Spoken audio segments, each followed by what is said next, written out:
Conservative plans for a hard Brexit would plunge the UK into immediate recession, cost the economy £400 billion and wipe 18% off GDP growth by 2030, a leading investment bank has warned.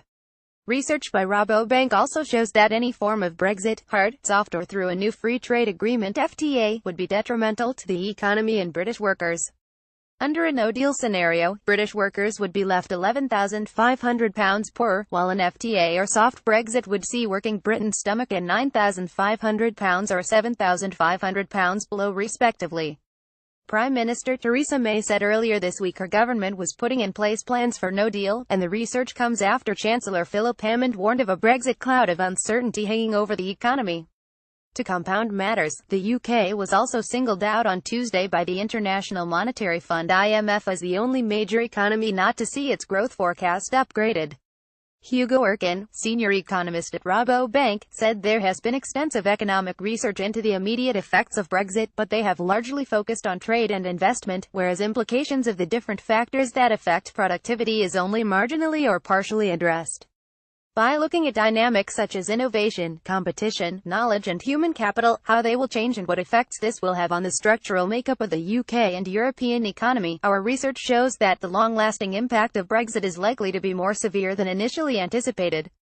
Rabobank said that even if the UK negotiated a new free trade agreement, like Switzerland's, it would cost Britain 12.5% of GDP growth by 2030.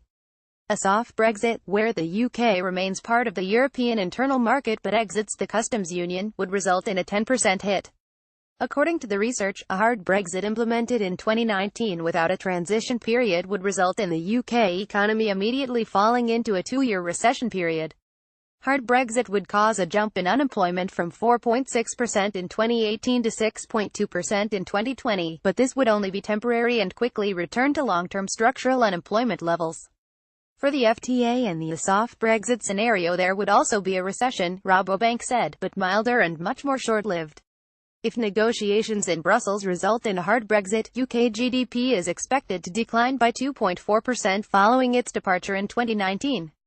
However, if the UK and EU were to agree on a free trade agreement, GDP would still fall but only by 1.1%, and by just 0.3% in a soft Brexit scenario. For countries in the euro area, any form of Brexit would see a 2% hit to EU GDP by 2024, the study said, with the Netherlands bearing the brunt because of its closer trade relationship with the UK, accruing losses of around €25 billion to €35 billion. Rabobank's study used macroeconometric modeling to assess the effects of the UK leaving the European Union, and all three scenarios were benchmarked against a situation where the UK would continue to be a member. A government spokesman said, "We are committed to securing a new economic relationship with the EU that can deliver prosperity for people across our country. To lock in strong future growth, we are investing £23 billion in infrastructure, research and housing alongside an ambitious industrial strategy."